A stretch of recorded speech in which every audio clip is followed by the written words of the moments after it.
नागपुरात केंद्रीय मंत्री नितीन गडकरी यांच्या संकल्पनेतून साकार झालेल्या टॉकिंग बुक स्वरूपातील श्री गजानन विजय ग्रंथाचा प्रकाशन सोहळा रविवारी उत्साहात पार पडला। कविवर्य सुरेश भट सभागृहात रविवारी सायंकाळी आयोजित कार्यक्रमात टॉकिंग बुक स्वरूपातील श्री गजानन विजय ग्रंथाचा प्रकाशन सोहळा संपन्न झाला। केंद्रीय मंत्री नितीन गडकरी यांच्या संकल्पनेतून आणि प्रेरणेतून हा अनोखा उपक्रम साकारण्यात आलाय। खासदार सांस्कृतिक महोत्सवातून या टॉकिंग बुकची संकल्पना पुढे आली। बदलत्या काळानुसार तंत्रज्ञानाचा वापर करून आजच्या तरुण पिढीला अध्यात्माची ओळख करून देण्याच्या उद्देशाने हा उपक्रम राबवण्यात आलाय। टॉकिंग बुकच्या माध्यमातून ग्रंथ ऐकण्याची सुविधा उपलब्ध होत असून त्यामुळे तरुणांमध्ये अध्यात्माबद्दलची आवड निर्माण होण्यास मदत होणार असल्याचं मत यावेळी गडकरींनी व्यक्त केलं। विशेष म्हणजे तब्बल 200हून अधिक कलाकारांच्या 4 वर्षांच्या मेहनतीतून हा टॉकिंग बुक प्रकल्प साकार झालाय। VCR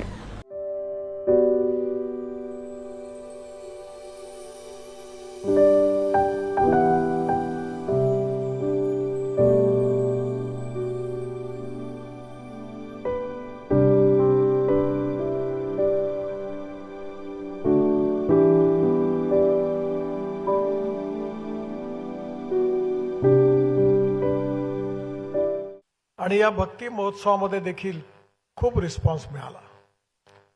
रोज सकाळी 6:30 वाजता कधी 5,000 कधी 8,000 कधी 10,000 लोक एकत्रित होतात आणि त्या ठिकाणी गजानन महाराजांच्या पोथीचं देखील त्या ठिकाणी पठण झालं।